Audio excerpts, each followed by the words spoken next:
Hey, welcome to Swiss Wall Beer Reviews, drinking and thinking with Jammer and Shagdog. I'm Jammer. Hi, I'm Shagdog. And you're wearing black. Yeah. What are you, Antifa?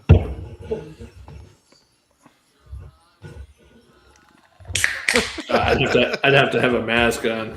I completely threw you off when I said that to you.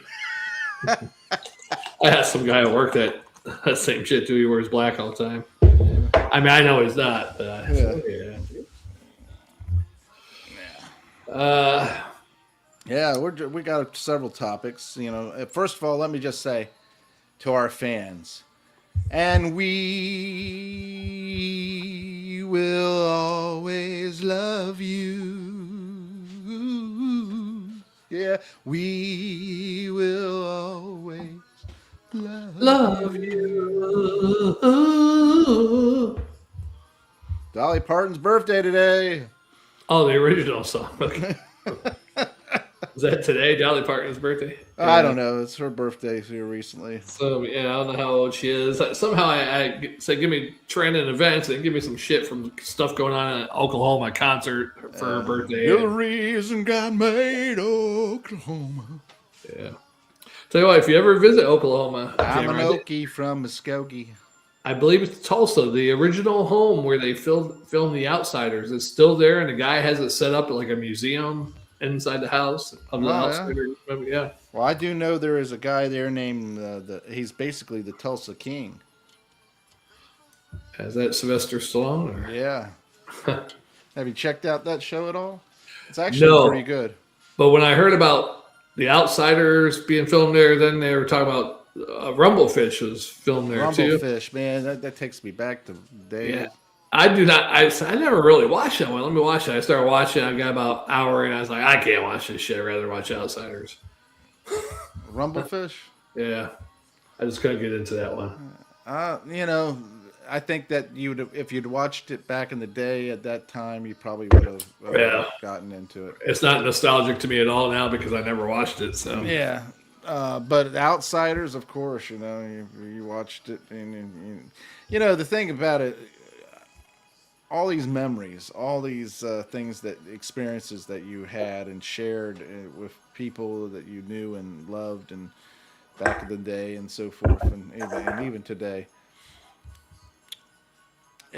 it kind of seems, I hate to say it, but it kind of feels pointless to a degree, because it's like, so what is this for? Yeah, I get that we're supposed to spread the word and bring people to Christ and so forth and everything, as a Christian and all that stuff. Right. But what is the purpose of the experiences? Are we there? Are we supposed to go and experience this just so that we gain more knowledge and empathy and so forth? Or what? That's one of the weird questions I have, and then on top of that, it just seems like a waste. Somebody, I mean, think about this: you have a kid, and the kid grows up to kill you, like Rob Reiner. Right. You have a kid, you raise the kid, you take care of the kid, you wanting your kid to live on, because that's DNA. Your name will live on. That's how you live. You're immortal through your children, and their children, and their children. And don't get me involved in that either, because what if you don't ever have children? Then the line just ends there, and you're not immortal anymore, I guess. Right. I don't know, but what gets me is he had a kid and raised it and everything, and then it turned around and killed you. If you had thought of the way that you would die, I'm sure Rob Reiner never thought that his kid would kill him. Right. I'll probably die in a car accident, or I'll probably get shot because somebody doesn't like meathead, Right. Yeah, that's just a quinky thing. So what's the reason for that? Is that predestined, predetermined? I don't know. I don't believe in predetermined. I think you got your free will, and let her rip. But they say there's that conspiracy. You ever heard of the conspiracy thing? They did these things, and everything's outcomes to the same. Yeah. All these branches and stuff. It's like a model, but it all comes out the same. Some type of like futuristic model where it predicts. Well, let me just say this: Jesus or God knows everything about you, what you're going to do, and everything from the very get go. Everything you do in your life, He knows it already, but He gives you free will. So, what was the purpose of giving you free will if you already know that I'm going to fuck up? Why would you let me fuck up? You know what I'm saying? I mean, there's no proof. I mean, let alone proof that there's a God, but proof that He knows everything you're going to do, right?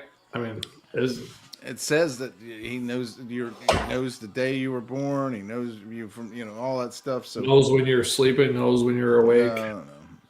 That's Santa. Oh, but I'm just saying. In some ways, if you're predestined, then did you really have free will to begin with? That's what I'm saying. That's why unless you go with the theory you're coming up with, that everything falls into place no matter what, because at the end, because you're destined to this. Yeah. And so, yeah, you may have free will and you may venture off on this path, which He knows already is a path for you to take. Right. But maybe He doesn't know which path you will take, and maybe He knows the 4 or 5 paths. Okay, well, He's got these 5 paths, and then the outcome's still going to end up as this. Like a choose your own adventure book. Remember those? Yeah. I remember those. Reading is fundamental, Shagdog. Reading is fundamental. The people would come around, and then we would be able to pick a free book out of the Riff van. You get a free book, and I chose. Choose Your Own Adventure, the mystery at Chimney Rock. Really? North Carolina?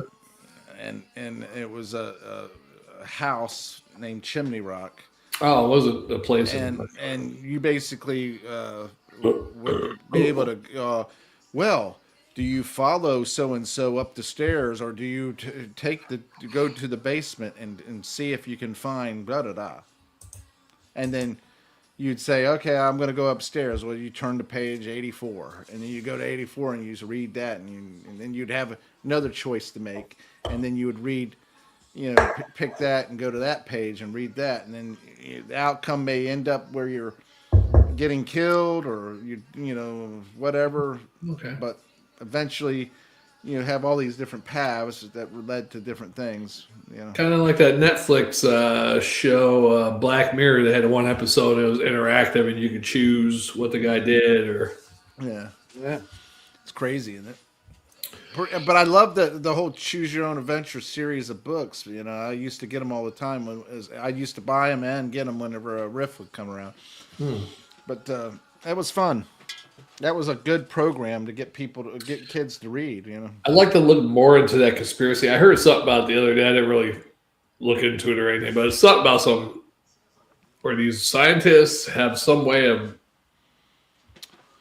trying to change the future. Well, we're going to do this, and then something tells them. Maybe it's a looking glass. I don't know.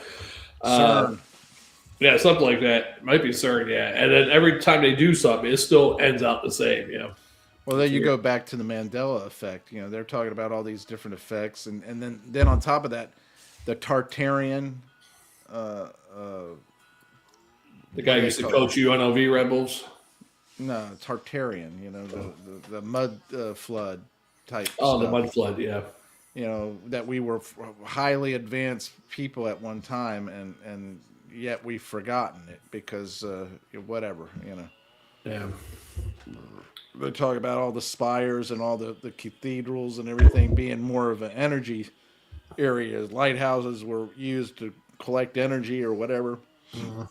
How do you build a lighthouse? Oh, is that what you heard? I heard the lighthouses were whorehouses for mermaids. Well, that was crazy. But they say we're supposed to believe that they built these lighthouses back in the day on these points where it's constantly bombarded by water. Right. Splash, splash, splash, and they didn't have quick drying cement. They didn't have all that, and to carry all that material out there, they would have to have a barge and a crane, and they didn't have the ability to be able to do all that and still be able to withstand all that. So what they're saying is that at one time the water was lower, and they were able to build points like that, but it wasn't a lighthouse. It wasn't used for helping ships. It was used for some other thing. Oh. It's crazy. If you get into it, you go down that rabbit hole, man. I'm telling you, you're gonna discover a lot of crazy crap. The other quick thing I want to talk about is Greenland. Trump's hell bent on getting Greenland. It is a strategic point because if you look at the Arctic, the only place back in World War II and one. Yeah, and right now, I mean, to detect Russian subs that we're having a hard time detecting now. I don't know if they got stealth subs like we have now or whatever. Our Arctic place is Alaska. Over on this side, we have a place over by England, between England and Ireland. It's our Russian sub detection place. Whatever. If that wasn't get past that, we ain't got no way to detect these subs. So we need to get to Greenland.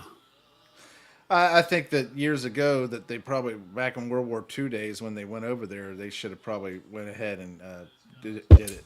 They probably should have went ahead and took it over. Bought it from Denmark or whatever, and probably get a cheaper price back then too. Yeah, and you could have said to Denmark, "Look, hey, we'll help defend you and help liberate you and all that stuff, but you're going to have to give up Greenland." And I'm sure the only reason Denmark would want it and wants to hold on to it is just for the status. I don't want to be told to give it up. Right. I don't want to be forced to sell it. You know what I'm saying? Otherwise, why would they keep it? There's nothing for them. They're not doing anything there. They got, 57,000 people there or something? Yeah. I forget what the hell the number is. Even if it's that. I thought it was only 57 people. And majority of people are the Inuits or whatever. I don't know where the hell they come from. They're natives. They come from the North Pole or something. Anyhow. Well, that's what they had them in Alaska too, the Inuit. Yeah. Yeah, but how they get all the way to Greenland, that's a long way. They travel. Oh. An igloo. Anyhow, if we take over Greenland, I want to rename. I don't want it to be at one whole state because I don't want it to be Alaska. I don't know if it's actually bigger than Alaska or not. Because Greenland on the map, they show it bigger. They show it bigger than it actually is. Googleize it. It looks big, but it's really not that big. Yeah. Another flat Earth. So they make it big. Yeah. How big is Greenland compared to Alaska?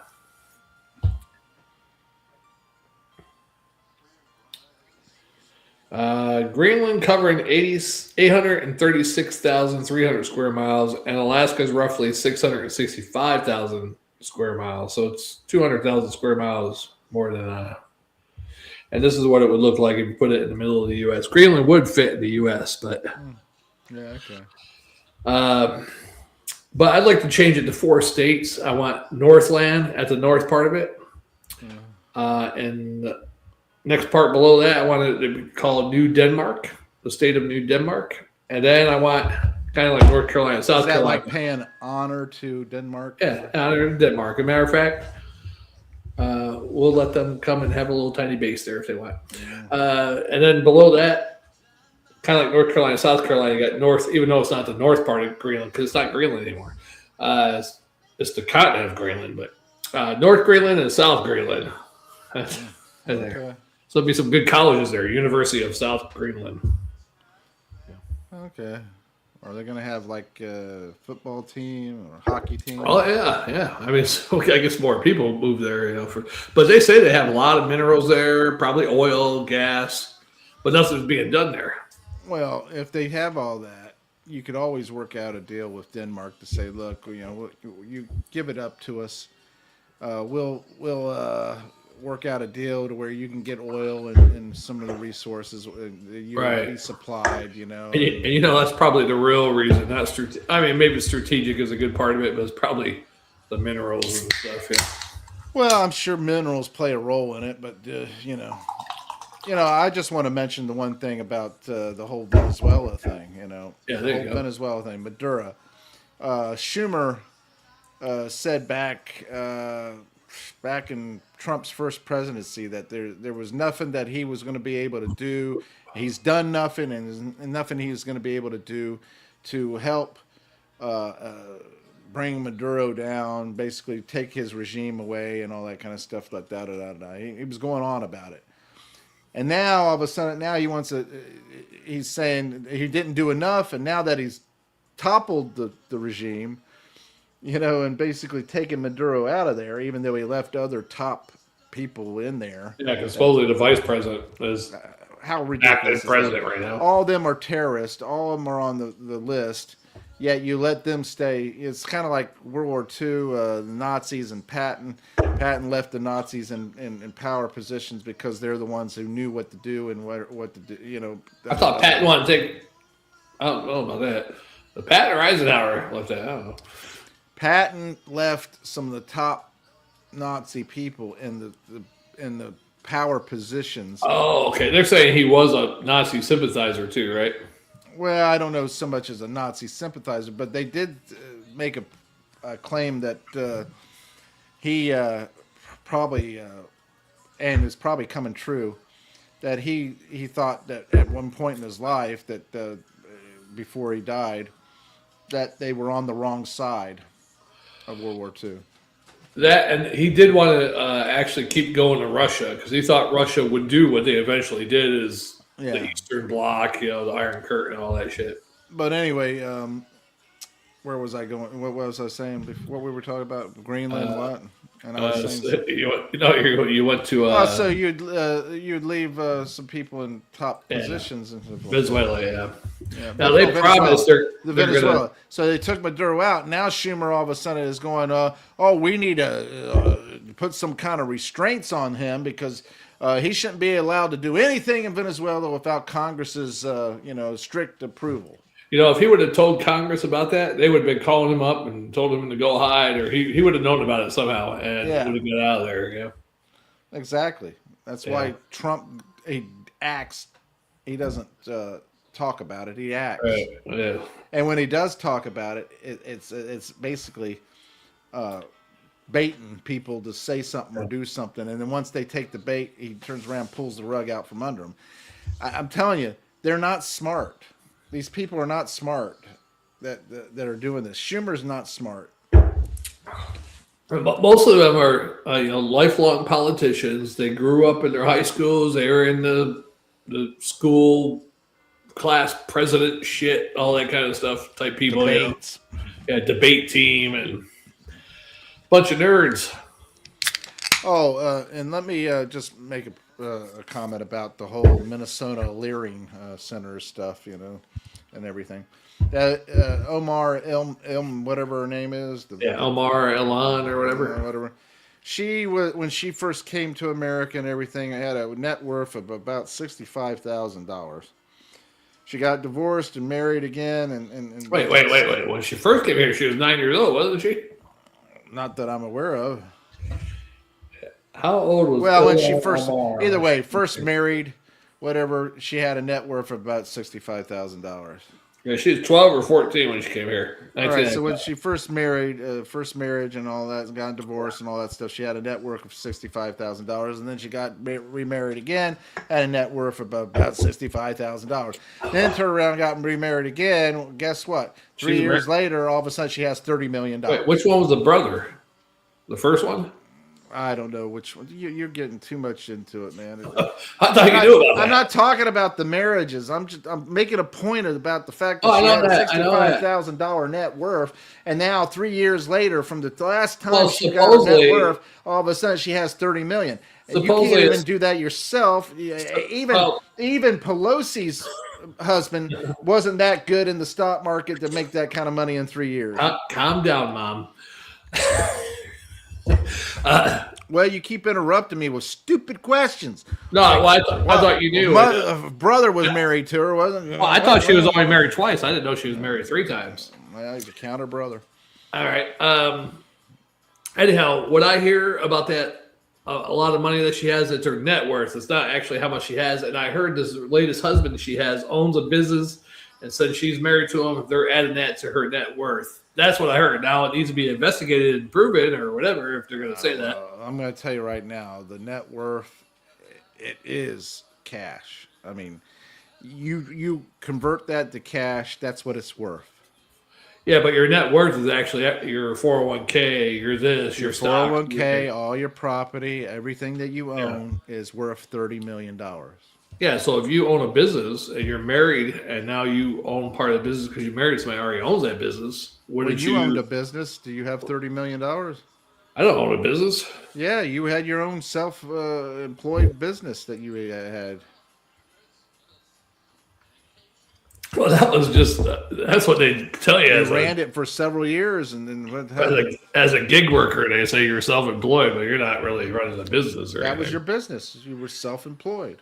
Yeah, it's not much of a business. Well, I don't like then that you term. didn't do something right. You didn't marry the right person, I guess. I don't consider that You didn't self-employed. become though. a politician. You're doing So contract. To me, that's contract work, and I mean, yeah, it's a business. You are the business owner. you're You you're are the re- business. you're really just an employee doing No, but not not an going employee. all the extra paperwork with a W-2 and all that. You know? If you're a contract worker, then you are a business.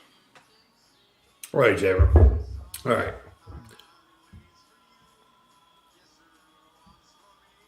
I don't like that because you're working for a business still. Yeah, when I turn around and have you think about it, and you're like, "Damn, I don't have $30 million. Well, nobody owns it. Where did I fuck up at?" That's what you're saying to yourself, and so you don't like the idea of thinking that you have a business. You're just a gig worker. That sounds I silly. get it. I get it. You don't want to feel bad about it, so you say I'm a gig worker. I was never expected to make $30 million as a gig worker. What kind of idiot would think I would make $30 million? So you're saying she's a gig worker then? I'm saying that she owns a business, right? Her husband owns a business and everything. Well, $30 million later. Yeah. I don't know anything about it. I need paper and facts. I mean, I just I can't vaguely go off. You're know saying. a little bit about it. I just know that 3 years later she has $30 million. You know. Yeah, and all I heard was that was because her marriage with the Yeah. husband owned some business. I don't know if that's true or not. If someone Yet husband didn't have it before, so all of a sudden now he owns a business. all of them rich, it's just not her. It's every politician's got money. Well, the whole thing is Pelosi and all them. They basically have gamed the system, whether it was legal or illegal, and they all should be held accountable, and they all should be investigated. Ow. You know what I'm saying? Yeah, there's nothing you can do about it. Yeah. He's trying, this guy right here, but he's not going to be able to do too much. He's going to do a little bit, but not much. Yeah. He's got 3 years to do it. So Yeah, he's not going to. I mean, look at all the stuff he's promised. He can't get all that done. I mean, promises of a politician or businessman politician. You know? well, I He tell didn't you what, stop the war in Ukraine yet. the presidents that were actually business people, not lawyers, Career politicians. or career politicians, they actually have gotten more done than those other ones. Yeah. That's true. So, I think if we had Perot back in the day, Perot probably would have been good. He would have been weak on some stuff, but he would have been good on the fact of getting the balanced budget, getting the country on the positive side and not the negative side. Didn't him and Jerry Jones, the owner of the Cowboys, go to school together or something like that? I don't know. Let me look that up. I don't know. Did Ross Perot and Jerry Jones go to school together? Maybe not. No, Ross Perot and Jerry Jones was good. They attended different high schools and colleges in their education time. Okay, never mind. I was off on that.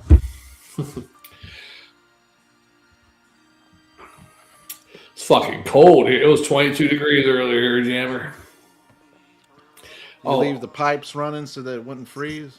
Friggin'. No, they had the heat on, but you're supposed to open the cabinets and stuff wherever there's pipes. So the temperature in the house from the heater will go to the pipes there at least, you know. Oh, okay. Yeah, it's down in the 30s up where my mom lives. Supposed to get down in the 20s even for my mother-in-law. So, Oh, really? where I live, it's gonna get down in the 40s, upper 40s. But You're closer to the coast, so it's a little warmer by the coast. and they're not gonna. It's not gonna get that warm per se. Which is weird. You figure by the water it'd be colder with the air coming off the water, but the water is warmer than the air, though. Yeah.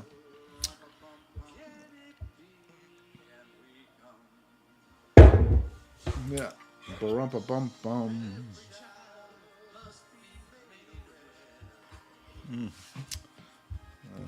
That's an interesting story about David Bowie and Bing Crosby doing that.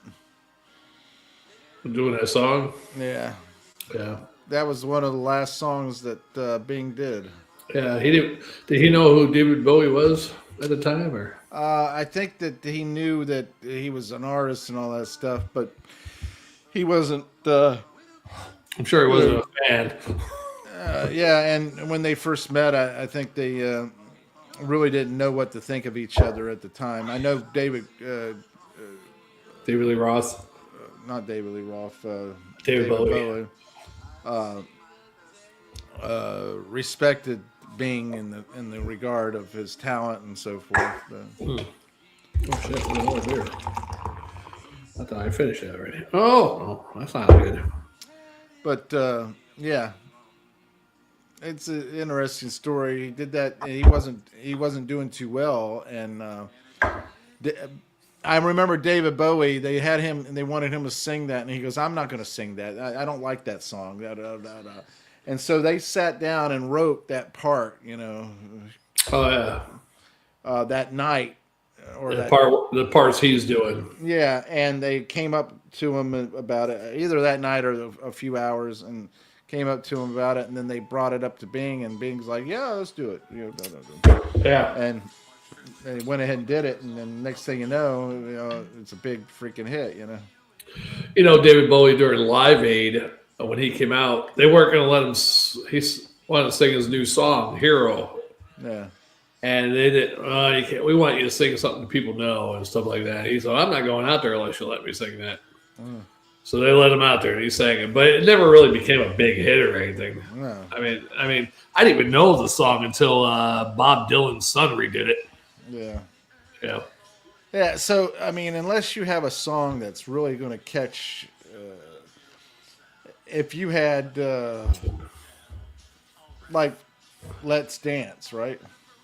Yeah. If he would have came out and said, "Well, I'm not doing it unless you let me sing this song," Let's Dance, yeah. And then come out, "Let's dance." What he should have done? Your red shoes and dance the blues. I'm sure he did this song, but he should have redone the words on it instead of "Little China Girl," little African girl. Yeah. Redid the whole words for the song. It's about a little starving African girl. Like a candle in the wind type thing. Yeah. Well, the same tone. Same tone and everything. Let's look up the lyrics real quick. Lyrics to "Little China Girl." We're going to rewrite them right now for a little African girl. All right. I could escape this feeling with my African girl. I'm a wreck without my African girl. I hear her heart beating as loud as thunder. I saw the stars crashing. I'm a mess without my little African girl. I guess that might not work. So it sounds like. Yeah. Pedo. David Bowie, in my opinion, had some good songs. He was very talented. Yeah. I respected him as a musician and an artist and so forth like that. But as far as all the accolades he's gotten, I really? Why are you giving him so much? He's never had the greatest hits of all. Yeah, that's what I'm saying. Why would you give him so much credit? Unless he's doing something behind the scenes that we didn't know.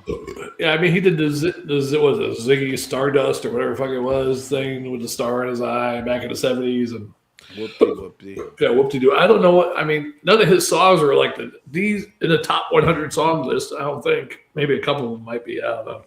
Yeah, it's not like he was John Lennon or Paul McCartney. No Michael Jackson for sure. No Michael Jackson, yeah.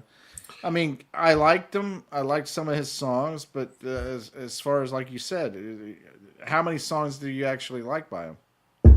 Yeah, now David Bowie's top 20 hits. Let's run through it real quick. Let's do this. Oh yeah, I heard that one, but I will start at number 20. John, I'm Only Dancing. You ever hear that one? I'm only dancing. John, I'm only dancing. No, I don't know that one. Under Pressure with Queen. That's number Under 19. pressure, That's a good one. coming down on me. I think that should be higher, actually. I can't believe that would be it.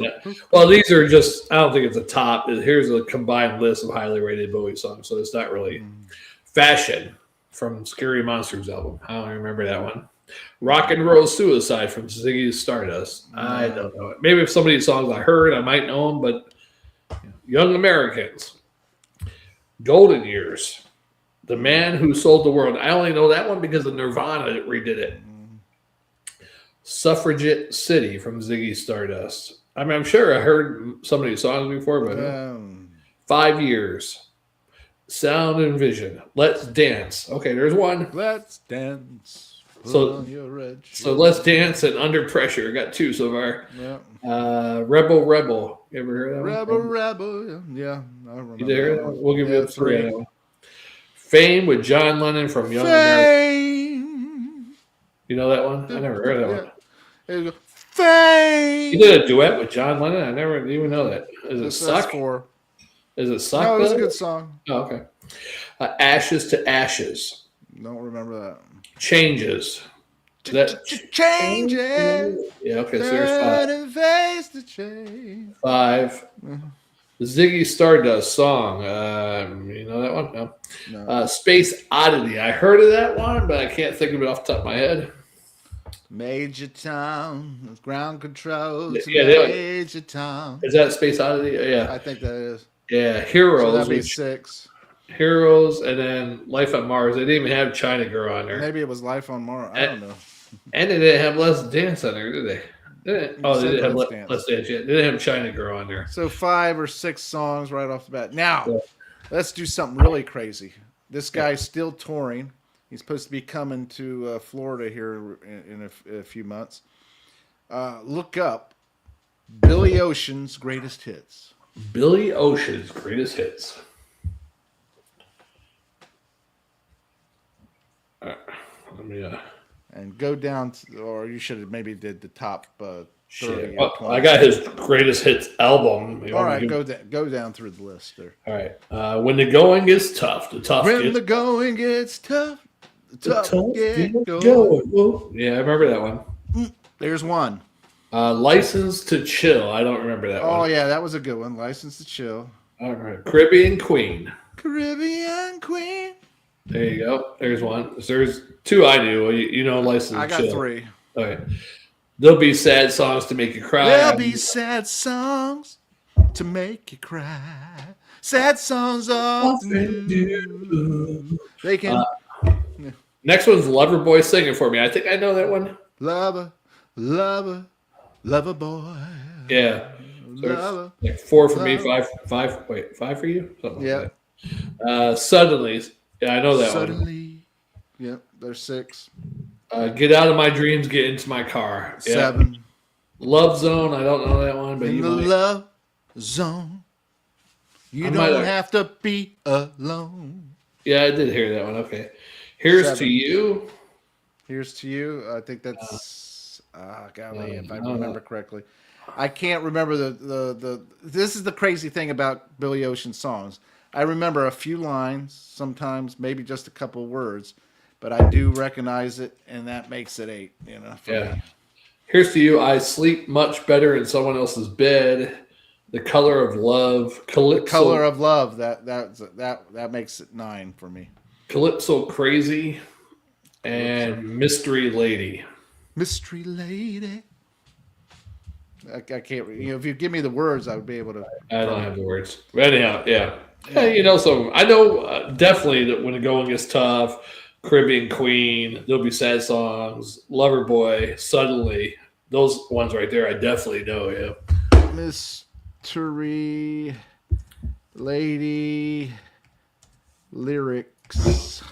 You know the song "When the Going Gets Tough" to get tough kids going. My mother bought me that for Christmas on a 45 single. I was like, what the? Like, I asked for this. My mother would just give me some weird shit sometimes.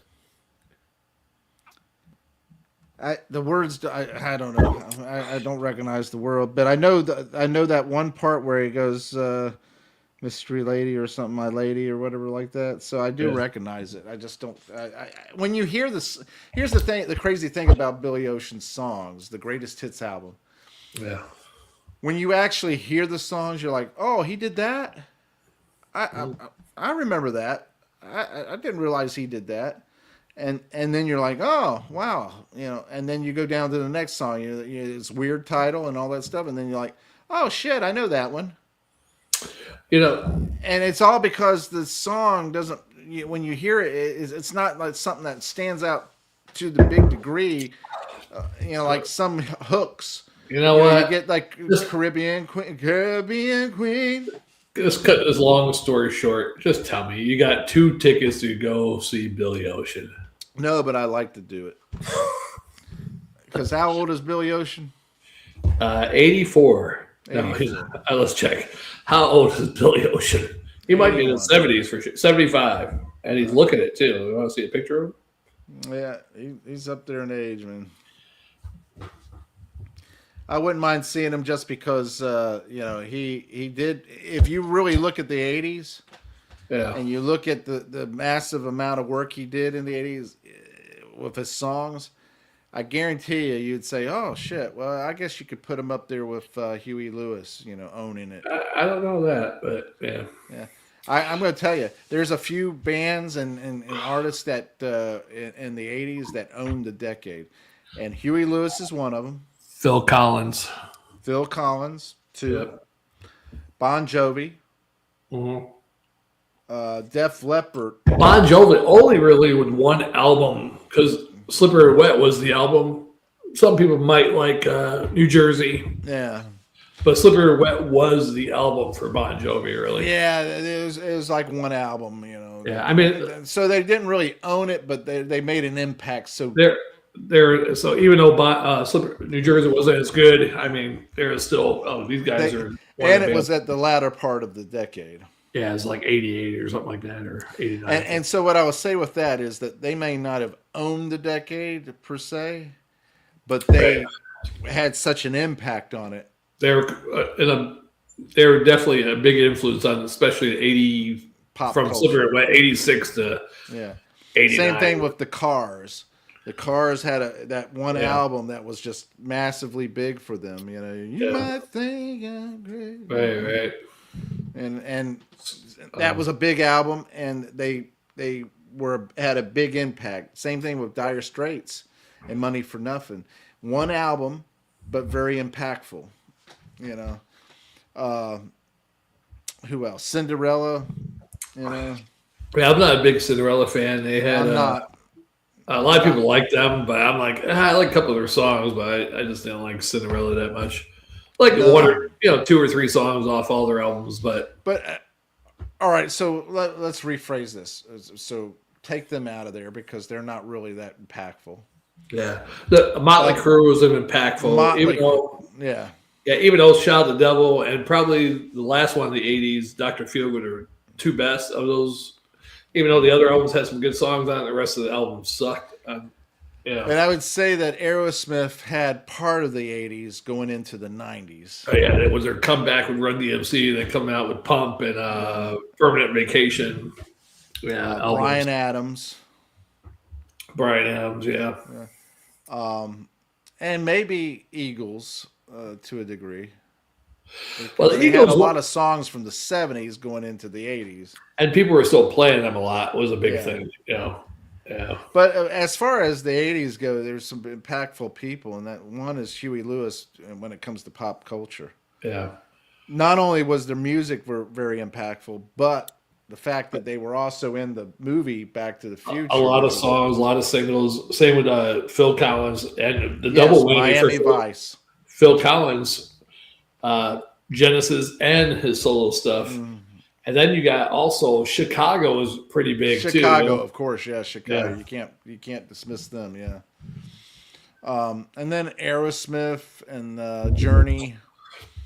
Yeah, and you got your typical, Michael Jackson, Prince, Madonna, all of them. Cyndi Lauper, impactful, all of them impactful. Even though Cyndi Lauper is not a lot of great songs from her either. Like 4 or 5. Yeah. Yeah, exactly. But very impactful on popular culture and the whole, women and movement type thing. Hey, PA Bruno. The power of love. That's the power. I got to get off here. Yeah. Time has slipped away on us. Yeah. Oh, well. Another day, another dime. Another dime. Yeah, that's true. That's all worth of the dime. All right, I bring it going, Jammer. I got to get to bed. I too, my friend. I too. That's the power I think I'm going to make some chili today. Oh, that's good. That's good. You can do it now, or? Yeah, I think I'm going to go ahead and make some chili today, and because I got today off, and I'm going to go ahead and make some good-ass chili. Oh, it's Friday. That's right. All right. Well, I'll see you later. This is Spitter Swallow Beer Review Shagdog. Yeah, thanks for watching. Comment, like, and subscribe. Thanks for joining. Awesome. Power of beer and bullshit. Yeah, that's right. Power of beer and bullshit. That's what the Spitter Swallow Beer Review does. It. I don't know. Yeah. Shagdog does it. That's what it is. All right. Shagdog's full of shit. That's true. See you on the next one. What? Well, hold on a second. What is that? What's that? What is that behind you? You got on the other side? We got a Dolly Parton birthday. Yeah, Dolly Parton. What was on the bottom there? I don't know. Some other crap that AI did for me. What? You got Trump, Dolly Parton's birthday, and some other crap there. Yeah, I don't know who they are. Hey, Ozzy Osbourne. Black Sabbath. Yeah. Iron Maiden. Kind of impactful too. Yeah. Well, I'm thinking pop culture, you know. Oh, Queen. Yeah, Queen. Yeah. All right, well, Jammer, I gotta run. You can stay on here and keep talking. I'll let you go. No, you can't run, man. You can't hide. You can run, but you can't hide. All right. Take care. Thanks for watching. Jammer. Shagdog. Later.